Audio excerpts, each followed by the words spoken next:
Hello बच्चों, उम्मीद है आप काफी अच्छे होंगे। क्लास 11 फिजिक्स में नॉर्मली जो डेरिवेशंस होते हैं वो 16 से 20 नंबर के आते हैं। और कई बार आपके स्कूलों में जो टीचर आपको पढ़ा रहे होते हैं वहां पर वो न्यूमेरिकल ज्यादा नहीं कराए रहते आपको। तो अगर वो न्यूमेरिकल ज्यादा नहीं कराए रहेंगे तो ये डेरिवेशन की संख्या और बढ़ जाती है, 20 की जगह 25 नंबर के चले आएंगे अगर न्यूमेरिकल ज्यादा नहीं करवाए हैं।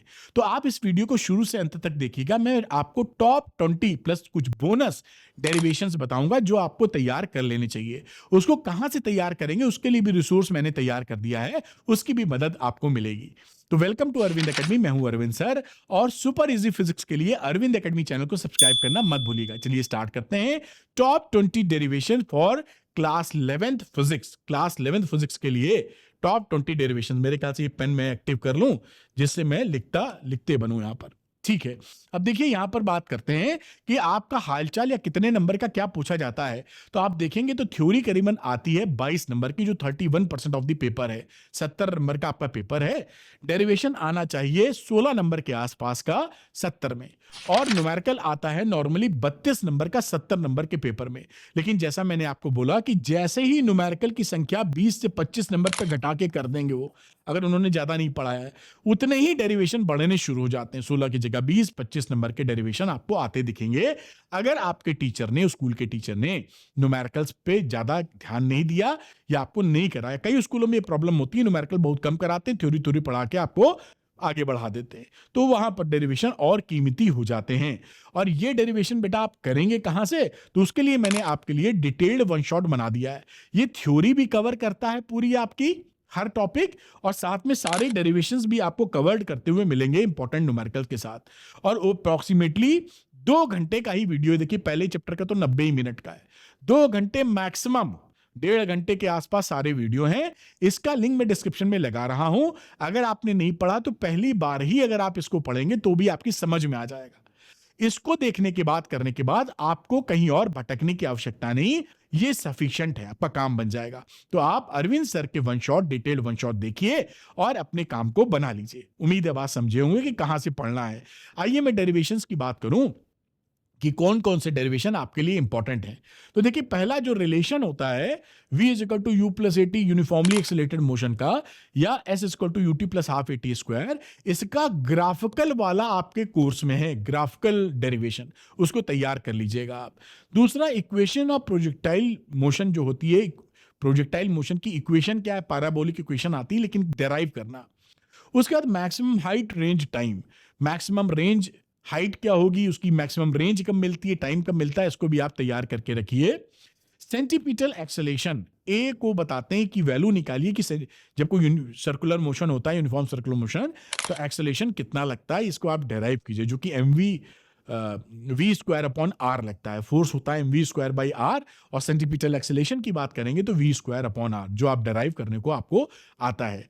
आगे की डेरिवेशन नंबर 4 की बात करें तो इम्पल्स मोमेंटम थ्योरम, ये बहुत इंपॉर्टेंट है, इसको तैयार जरूर कीजिएगा, अक्सर आपके एग्जाम में आपसे पूछी जाएगी।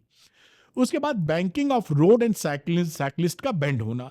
बैंकिंग ऑफ रोड जानते हैं कि जिस तरीके से आप जब मुड़ते हैं तो आपको सेंटीपिटल फोर्स चाहिए होता है वी स्क्वायर बाई आर, तो उसको जो कि फ्रिक्शन से मिलता है, टायर आपकी जो कार है या स्कूटर है, मोटरसाइकिल है, उसके टायर और जमीन से। लेकिन अगर रोड को बैंक कर दिया जाए, एक आउटर वाले सिरे को उठा दिया जाए with respect to inner edge, तो आपको एक एडिशनल फायदा मिलता है, सेंटीपिटल फोर्स मिलता है। वो कितना होता है एंगल, उसका डेरिवेशन वगैरह पूछा जाता है।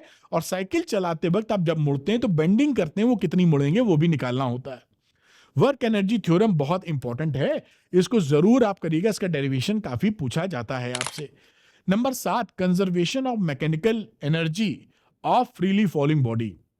देखिए फ्रीली फॉलिंग बॉडी में कंजर्वेशन ऑफ मैकेनिकल एनर्जी को आपको डेराइव करने को आता है। एक फ्रीली फॉलिंग बॉडी, बॉल को ड्रॉप कर दिया, वो जमीन पर गिर रही है, तो टॉप पोजीशन पे किसी बीच में कहीं और अंत में जमीन से टकराते वक्त उसकी एनर्जी कंजर्व रहे, ये शो करना होता है। आपको मालूम होगा कि मैकेनिकल एनर्जी तभी कंजर्व होती है अगर केवल कंजर्वेटिव फोर्स लग रहे हो। तो ये जो ग्रेविटेशनल फोर्स होता है वो केवल कंजर्वेटिव फोर्स होता है, बाकी फोर्सेस को नेग्लेक्ट कर देते हैं, तो हम कंजर्वेशन ऑफ मैकेनिकल एनर्जी की बात करते हैं। Potential energy of A spring, spring की पोटेंशियल एनर्जी जो कि हाफ, आपको जरूर आपने अब तक याद कर लिया होगा, हाफ के एक्स स्क्वायर इसका फॉर्मूला होता है। तो ये कैसे ये वैल्यू आई है, ये आपको प्रूफ करने को आता है। पेपर अगर हॉट बन रहा है तो ये भी वो पूछते हैं कि स्प्रिंग फोर्स कंजर्वेटिव फोर्स है, उसको बताइए, शो करिए, डिराइव कीजिए। तो अगर वो भी पूछ लेंगे तो पेपर एक कदम आगे बढ़ जाता है। इसको भी तैयार करके आप रखिएगा बेटा। आगे centre of mass of two particle system, COM, ये इसके ऊपर सवाल है, इसका डेरिवेशन बनेगा। एंड पार्टिकल सिस्टम पे भी डेरिवेशन बनता है। इक्वेशन ऑफ रोटेशनल मोशन, जैसे यूनिफॉर्मली एक्सीलरेटेड मोशन की इक्वेशंस थी, वैसे रोटेशनल मोशन की जो इक्वेशंस होती हैं उनकी भी तैयारी आपकी होनी चाहिए। Relation between torque and angular momentum dl/dt, इसका रिलेशन को डिराइव करना आता है। छोटा सा डेरिवेशन है 4 लाइन का, आराम से कर पाएंगे, लेकिन इंपॉर्टेंट बहुत है तो पूछा बहुत जाएगा। Variation of small g with height and depth, small g acceleration due to gravity जो होती है, धरती के सरफेस से आप ऊपर जब जाते हो या धरती की सरफेस से नीचे सुरंग करके अंदर घुसोगे धरती के सेंटर की तरफ, दोनों ही केस में स्मॉल जी घटता है।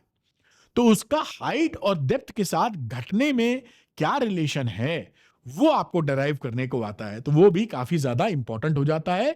Escape and orbital velocity, that is very very important. इसको भी आप जरूर डेरिवेशन में अपने रखिए और तैयार पेन पेपर लेके नोट कर लीजिएगा। ये डेरिवेशन मिस मत करिएगा, नहीं एग्जाम में आपको देखने को मिलेंगे, फिर लगेगा कि अरे पढ़ लिया होता तो अच्छा है। Proof of Kepler second law, second law का जो प्रूफ है ये मोस्ट इंपॉर्टेंट है क्योंकि ये एनसीईआरटी में गिवन है ना। तो ये सेकंड लॉ का प्रूफ जरूर पढ़ के जाइएगा। केपलर का सेकंड लॉ उम्मीद करते हैं आपको मालूम होगा, एरियल वेलोसिटी वाली बातचीत है उसमें। खैर पढ़ा नहीं रहे समय तो टॉपिक ही बता रहे हैं तो आप समझ रहे होंगे। यंग्स मॉडुलस बहुत इंपॉर्टेंट है, इलास्टिसिटी वाली की बातचीत चल रही है। इक्वेशन ऑफ कॉन्टिन्यूटी, जिसमें A1, जो जब आप स्टीम लाइन फ्लो होता है एक आइडियल फ्लूइड के अंदर, तो आप जानते हैं कि A1 V1 is equal to A2 V2 आता है। ये जो इक्वेशन ऑफ कॉन्टिन्यूटी है इसका डेरिवेशन पूछते हैं। और उसके बाद महा इंपॉर्टेंट डेरिवेशन बनता है बर्नौलीज थ्योरम का। तो बर्नौलीज थ्योरम का डेरिवेशन भी आपको अच्छे से आना चाहिए। मैंने आपके लिए जो वन शॉट बनाए हुए हैं, ये मैकेनिकल प्रॉपर्टीज ऑफ फ्लूइड्स के अंदर आएगा, उसमें ये डेरिवेशन बड़े प्यार से कराया है और बहुत ही कम समय में कराया है। आप वहां से मदद ले सकते हैं। कैपिलरी का राइज, ये भी मैकेनिकल प्रॉपर्टीज ऑफ फ्लूइड्स में ही है। तो एसेंट फॉर्मूला बोलते हैं कितना हाइट कैपिलरी में चढ़ता है पानी या डिप करता है। फिर thermal expansion, alpha beta gamma में 1:2:3 का रेशियो होता है। थर्मल लीनियर, थर्मल सुपरफिशियल या एरियल, और फिर वॉल्यूमेट्रिक एक्सपेंशन की बातचीत यहां चल रही है बेटा। आगे बात करें तो बेटा काइनेटिक थ्योरी ऑफ गैसेस और इस प्रेशर, ये बहुत इंपॉर्टेंट डेरिवेशन है।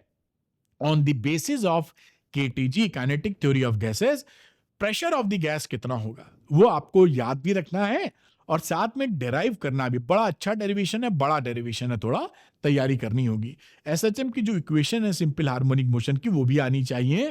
Time period of simple pendulum जो कि T = 2π√L/g होता है, इसका भी डेरिवेशन आपसे खूब पूछते हैं, तो इसकी तैयारी भी आपकी होनी चाहिए। फिर velocity and acceleration in SHM, SHM के अंदर जो वेलोसिटी है फॉर्मूला V का और एक्सेलरेशन कितना होता है वो भी आपको पता होना चाहिए। Kinetic energy and potential energy in SHM very important, SHM के अंदर के ई एंड पी मालूम होनी चाहिए। और equation of plane progressive wave का डेरिवेशन, ये लास्ट चैप्टर जो वेव्स है, प्लेन प्रोग्रेसिव वेव की जो इक्वेशन निकालते हैं उसका डेरिवेशन, कम से कम ये 24 डेरिवेशन जो मैंने 25 बताए हैं आपको अच्छी तरीके से आने, सब वन शॉट जो मैंने आपके लिए बनाए हैं उससे आप कवर कर लेंगे। और मैंने सवाल लगाने के लिए क्या किया है, आपके लिए शॉर्ट क्वेश्चन बना दिए हैं क्लास 11 फिजिक्स के लिए भी। ऐसे ही क्वेश्चन आपके एग्जामिनेशन में आएंगे क्योंकि पिछले 10 साल की ट्रेंड एनालिसिस और मैंने अपना एक्सपीरियंस लगा के वो क्वेश्चन छाटे हैं जो आपके एग्जाम में आते हैं। हर चैप्टर पर 20 से 25 क्वेश्चन है जो आप आसानी से लगा सकते हैं, फुली सॉल्व्ड है, सोल्यूशन के लिए भटकना नहीं है और साथ में 100% एग्जाम ओरिएंटेड क्वेश्चन है। और मैंने इसको मजबूती देने के लिए क्या किया है, पूरी एनसीईआरटी किताब के जो एनसीईआरटी में एक्सरसाइज और एग्जांपल्स हैं सबका वीडियो सॉल्यूशन आपको प्रोवाइड किया, मैंने खुद रिकॉर्ड किया है सी इजी भाषा में। ये कहने का मतलब है जितनी भी एक्सरसाइज और एग्जांपल्स हैं इस बुक में उसको मैंने इजी भाषा में रिकॉर्ड करके आपको प्रोवाइड कर दिया है। जिससे कोई बच्चा अगर मेहनत करने की ठान लिया है, तो वो श्योर शॉर्ट क्वेश्चन देखने के बाद आपका ये एनसीईआरटी वाली चीज को भी कर ले तो बड़ा धांसू रिजल्ट आएगा। वरना जितना आप कर पाए उतना कर सकते हैं। श्योर शॉर्ट क्वेश्चन जो बच्चे लेना चाहते हैं वो अरविंद एकेडमी ऐप को डाउनलोड कर लीजिए, उसके स्टोर सेक्शन में जाइएगा, वहां पर श्योर शॉर्ट क्वेश्चन दिखेंगे, लेकर अपनी पढ़ाई को मजबूत बना लीजिए। श्योर शॉर्ट रिजल्ट के लिए श्योर शॉर्ट क्वेश्चन लगाइए। Thank you very much for watching this video. Arvind academy channel को सब्सक्राइब करना मत भूलिएगा for super easy physics. Thank you, good luck to you, bye बेटा।